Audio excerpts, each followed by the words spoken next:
Olá, meu querido e minha querida, bem-vindo, bem-vinda a mais um Estudos no Apocalipse. Nessa noite, nós vamos ao capítulo 17 do Apocalipse de João, que foi escrito por João, mas é a revelação de Jesus Cristo, como nos é informado no primeiro versículo do capítulo 1. Nós estamos lidando com as visões que João teve no grande livro e estamos dividindo, separando estas visões no que chamamos de blocos.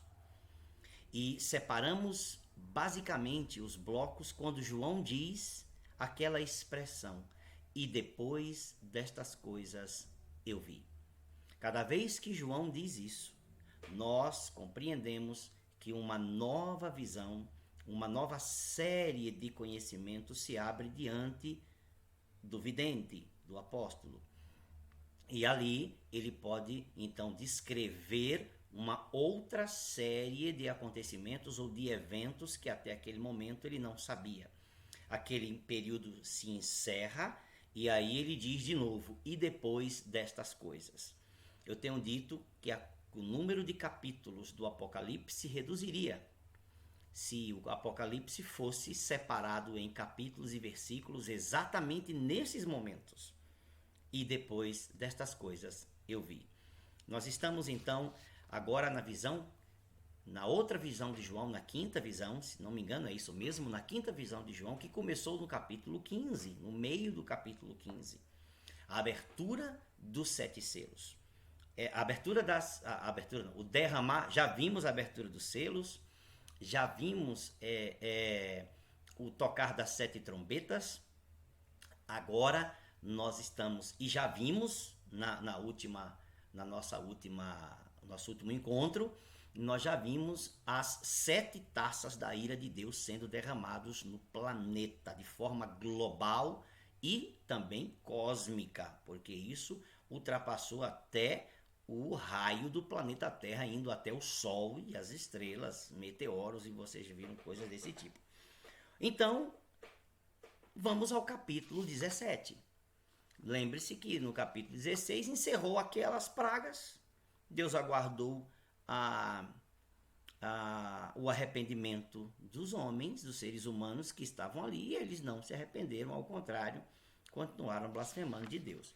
No capítulo 17, a partir do versículo 1, diz: um dos 7 anjos que tinham as 7 taças, que já tinham derramado todas elas, o juízo de Deus já foi proclamado. O capítulo 17 em diante, 17, 18, 19, principalmente até o 20, são tudo quanto foi todos os preparativos, melhor dizendo, todos os preparativos para o desfecho final já foi feito.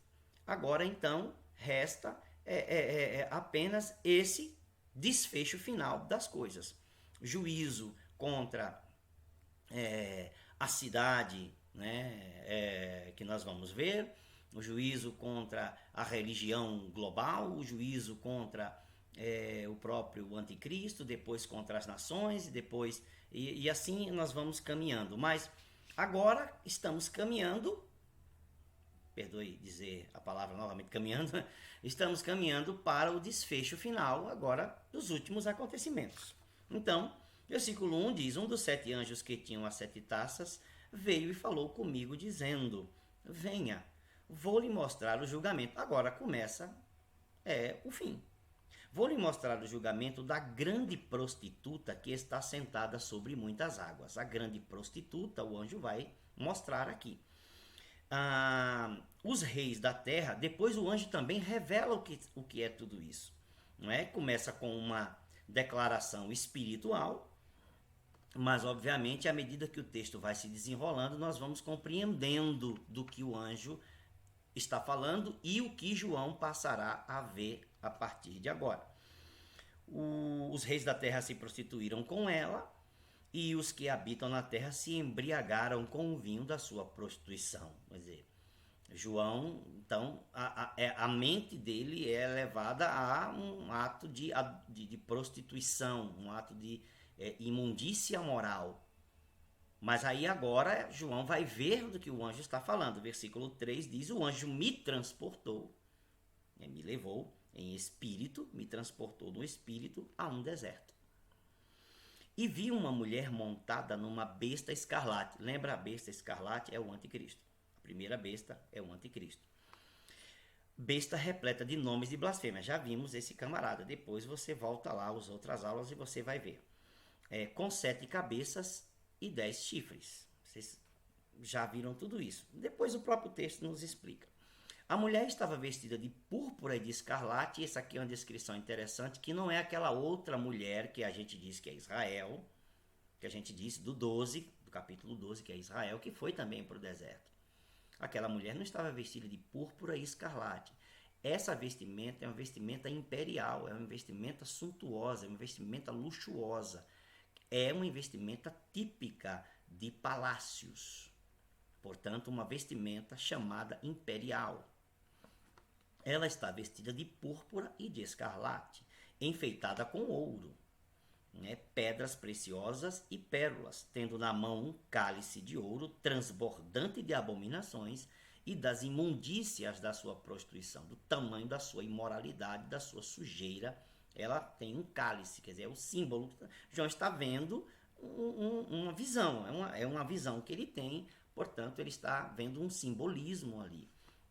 Então, esta mulher, vestida de forma imperial, pomposa, vestidos de realeza, esta mulher, então, também tem um cálice na mão, e este cálice é repleto, transbordante de abominações e de imundícias na sua prostituição. Na sua testa está escrito o nome, está na testa, gravado, tatuado, não importa. Na sua testa está escrito o nome, é uma visão, portanto não é uma coisa real que ele está vendo, Depois a gente vai entender o que é essa mulher, então você vai ver que não é uma pessoa, Então, portanto, não é alguém com uma tatuagem, Mas João primeiro tem uma visão, é algo espiritual. Então ele vê tatuado no nome um mistério: Babilônia, a grande mãe das prostitutas e das abominações da terra.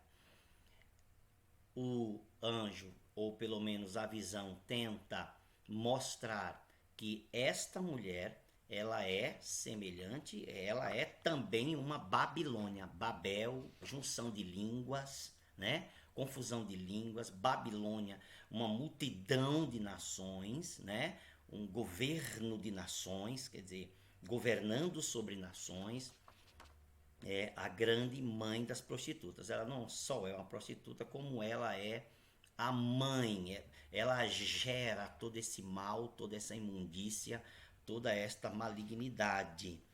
Ela é a mãe das prostitutas, das abominações da terra. Então, não estamos lidando com uma pessoa. João primeiro vê uma figura, mas não estamos aqui lidando com uma pessoa, estamos lidando com algo maior. Vamos ver. E vi a mulher embriagada com o sangue dos santos. Quem são os santos? Os fiéis, os crentes. Aqui não é outra coisa. Os santos são os fiéis a Cristo, são os crentes, são os cristãos que desde a época de João estão morrendo martirizados. Sangue dos santos e com o sangue das testemunhas de Jesus. E da besta... o sangue das testemunhas de Jesus. E quando a vi, admirei-me com grande espanto. João não está admirando no sentido de admiração boa. João está estupefacto, ele está boquiaberto, ele está espantado com aquilo que ele está vendo. Num sentido negativo, não é um sentido positivo. Ele não está admirando nada no bom sentido. Ele está admirado porque ele está surpreso de ter visto aquilo que ele está vendo. E a visão começa, então, a tomar forma mais nítida. O anjo, porém, me disse: por que você está assustado, estupefacto, admirado desta forma? Vou lhe explicar o mistério da mulher e da besta que tem as 7 cabeças e os 10 chifres, que leva a mulher. A besta que você viu era e não é mais.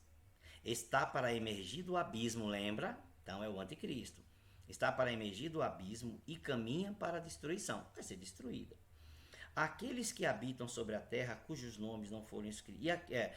Ainda sobre esta besta, você sabe que ela que não é mais, no versículo 11 vai dizer também de novo, né?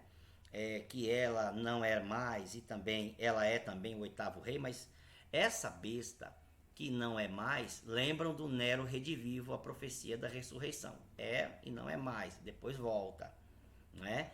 Do número, né, 666, é o Nero ressuscitado, redivivo, né? Lembrem-se disso, vocês precisam, está tudo conectado. Então, ou seja, é uma espécie de ressurreição maligna, demoníaca, miraculosa demoníaca, de um Nero redivivo, de alguém que está no espírito, vivendo, aparentando também como se fosse o próprio Nero ressuscitado, né? Lembrem-se disso. Está para emergir do abismo e caminha para a destruição. E aqueles que habitam sobre a terra, cujos nomes não foram escritos no livro da vida, quer dizer, todos os perdidos, todos os que aceitaram a marca, né? Desde a fundação do mundo, não foram escritos no livro da vida, desde a fundação do mundo, se admirarão vendo a besta que era e não é mais, mas tornará a aparecer. É uma espécie de ressurreição. Então, concorda exatamente com o que temos visto aqui, aquela história do Nero redivivo. Okay? Tem um sentido, e os cristãos primitivos acreditavam nisso com tranquilidade, era aceito. Aqui, versículo 9, está a mente que tem sabedoria. As 7 cabeças são os 7 montes, nos quais a mulher está sentada, e são também 7 reis. Muito simples, 7 montes, a única cidade fundada em 7 montes que João conhecia e que o mundo antigo conhecia era Roma. Não é? 7 reis são 7 imperadores. Roma não teve até a época de João apenas 7 imperadores. Teve grandes e pequenos imperadores de curto período de tempo, etc. e tal. A gente não sabe exatamente de quais imperadores o anjo, a visão está falando, mas está falando de um número de 7 imperadores, 7 reis, 7 governantes que esta cidade teve, ok? Dos quais 5 caíram, que naquele momento em que João estava tendo aquela visão, 5 já tinham passado. Quais são, não sabemos, mas caíram. Há muitas teorias, há muitas possibilidades, há muitos nomes a se considerar, talvez uma dezena de nomes ou um pouco mais, mas não adianta assim, os mais importantes, os mais conhecidos, César, Augusto, né? Tibério, alguma coisa assim, Domiciano, mas a gente realmente não sabe. 5 já caíram, um existe, um que estava governando naquele momento, que era Domiciano, né? E outro ainda não chegou, e quando chegar terá que durar pouco tempo. Este imagina-se ser o próprio anticristo. Ou um governante, né, religioso desta cidade religiosa, prostituta espiritual, mãe das abominações da terra. A gente ainda precisa de mais detalhes, né, sobre isso. Dos quais 5 caíram, versículo 10, um existe, outro ainda não chegou, e quando chegar deve durar pouco tempo. Claro, o anticristo vai durar pouco tempo, certo?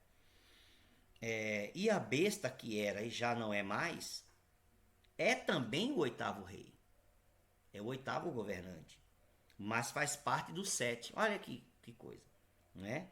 E caminha para a destruição. Por que faz parte dos 7? Porque o anjo disse, olha, são 7.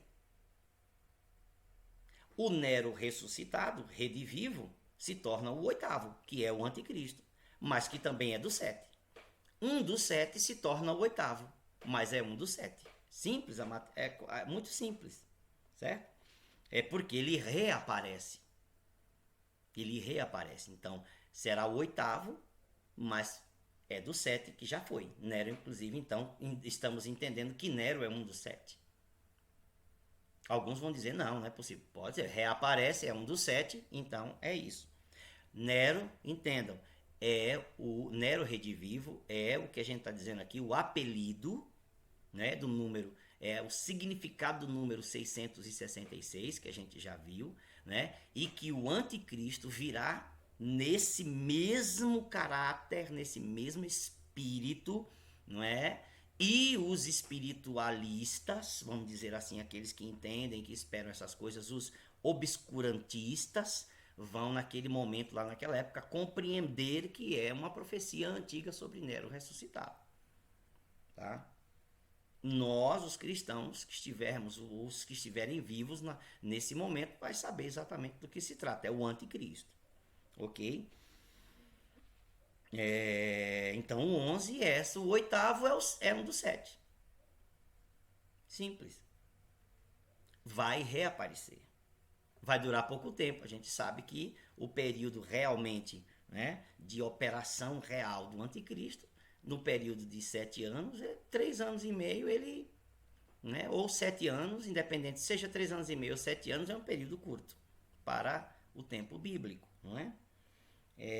Versículo 12, os 10 chifres que você viu são 10 reis, que ainda não receberam o reino. Claro, ainda vai vir, ainda não receberam o reino, ainda não receberam. São 10 governantes globais, mundiais, nós não sabemos quem são. A gente normalmente fica ali entre o G7, né? A gente acaba citando coisas. Você imagina, o G7. O G7 inclui os países mais ricos do mundo, que inclusive entre eles está o Japão, o bloco do G7. E você tem mais 3 grandes países, né? Fora isso, a Índia, a China, né? A Rússia e o Brasil. No caso, você não sabe qual desses, né? Então, assim, entre os 7, você tem um bloco que tem 4 outros grandes países emergentes, que são países como fossem potências mundiais mesmo, econômicas e tudo mais, que é a Rússia, a Índia, a China e o Brasil. Mas são tudo conjecturas. De alguma maneira, 10 governantes, 10 líderes globais, não significa que o mundo vai estar reduzido apenas a 10 países. Não.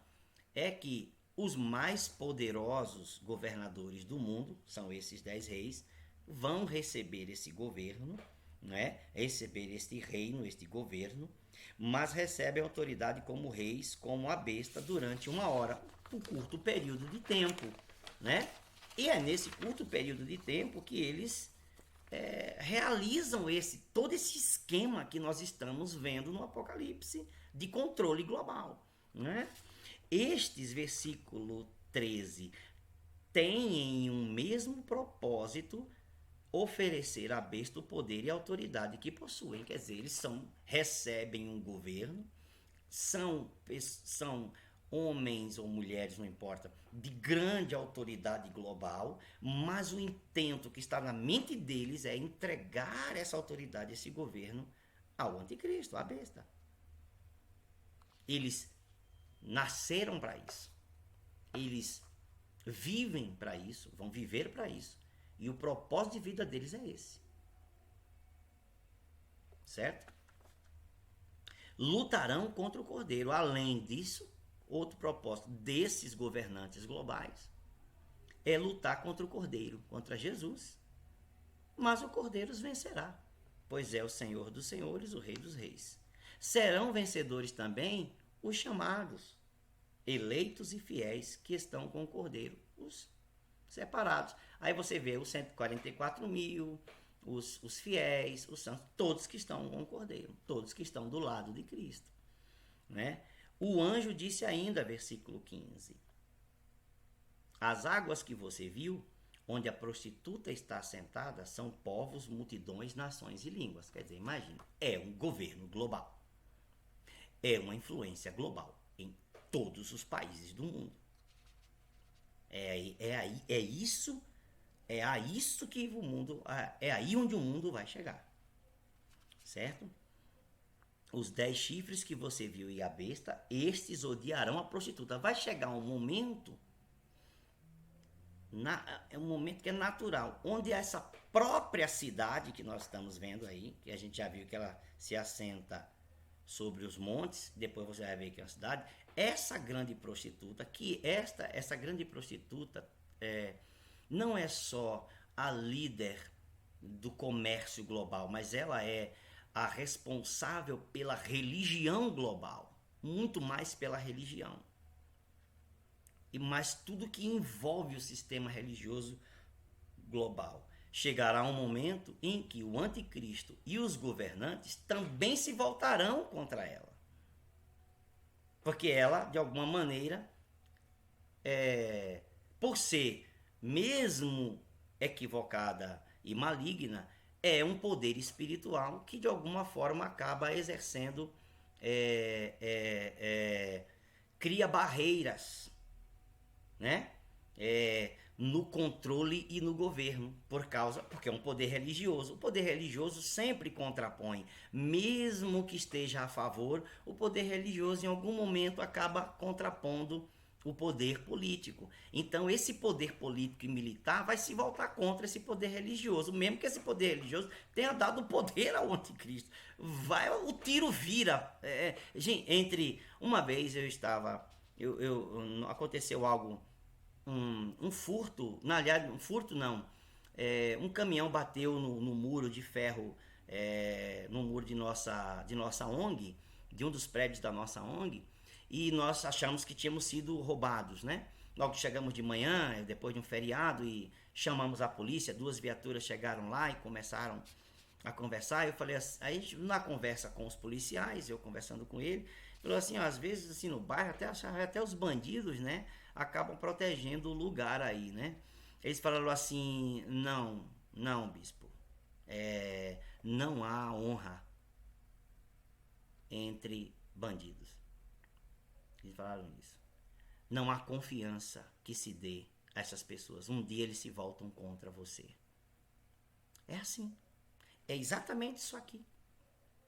Um dia o governo, o poder político e militar se volta contra o religioso, mesmo que o religioso seja 100% favorável. Vamos falar sério? Olhe na China. A China destruindo as igrejas legalizadas, proibindo os cultos legalizados, proibindo as transmissões legalizadas, o poder militar e político indo contra a religião que ela mesma instituiu. Isso acontecerá no fim, nesse fim que nós estamos vendo aqui. Os 10 chifres que você viu, versículo 16. E a besta, o anticristo e esses governantes políticos globais odiarão a prostituta. Eles a deixarão devastada e nua, comerão as carnes dela e a queimarão no fogo. Em outras palavras, vão sugar, vão destruir, vão eliminar ela. Vão saquear, vão fazer tudo. Não é? Porque Deus incutiu no coração deles que realizassem o seu propósito. Executem-no de comum acordo e deem à besta o reino que possuem, até que se cumpram as palavras de Deus. Em outras palavras, está dizendo, isso aqui já está determinado por Deus. Né? A mulher que você viu, encerra o capítulo 17 assim, no versículo 18. A mulher que você viu é a grande cidade. Aí João. E nós temos a revelação final. Então não é uma pessoa, não é um ser. É a grande cidade que domina sobre os reis da terra. Qual era a cidade que dominava sobre os reis da terra naquele momento que João está tendo aquela visão? Roma. É uma ressurreição deste império religioso, também político, também comercial, né? Debaixo deste controle do poder religioso, e com sede nessa cidade. As explicações são desnecessárias, a gente não está querendo criar nenhum tipo de confusão, nem briga com ninguém, com religião nenhuma, mas é o que o Apocalipse revela. Esta cidade está sobre 7 montes. Naquela época, eles, os cristãos e quem ouvia o Apocalipse, sabia que isso se referia a Roma imperial. Então, esta Roma imperial religiosa retornará com poder pleno, governando as religiões do mundo, sendo a voz religiosa única no mundo, ou pelo menos a voz autorizada religiosa no mundo, dará poder ao anticristo, mas de alguma forma ela vai ser, em algum nível, ela vai impedir o pleno poder, o pleno governo do anticristo e dos reis e dos governantes globais que querem impor a autoridade plena, absoluta no mundo. E aí então eles se voltarão contra esta cidade, contra essa sede religiosa, eles se voltarão contra esse sistema religioso global e acabarão por fim subjugando e destruindo ele. E aí está dizendo, há uma sede, esta grande prostituta, esta grande meretriz, que aceitou tudo, que se contaminou com tudo, que puxou daqui, puxou dali, que fez acordo com todas as religiões, com todas as seitas, com toda a sujeira e imundícia no mundo, né? A grande prostituta, a mãe das prostitutas, a grande meretriz de toda a terra, né? Ela sancionou toda essa sujeira, toda essa imundícia, todas essas abominações nesse período aqui que nós estamos vendo, né? Então, ela também será derrubada, será destruída, será eliminada, e não é por Deus. Deus está por trás dizendo, isso tem que acontecer, porque é plano dele. Mas é o próprio anticristo e o próprio governo global que vai destruir a religião global. Não é uma coisa interessante? Quer dizer, os acontecimentos começam a se desenrolar indo para o final da história. No nosso próximo encontro, nós iremos ao Apocalipse 18, que é a sequência também desta visão, e vamos ver um pouco mais o que João está vendo e o que os anjos estão revelando a João, o que Jesus está falando a João, coisas assim. Tá bom? Até o nosso próximo encontro. Deus abençoe você.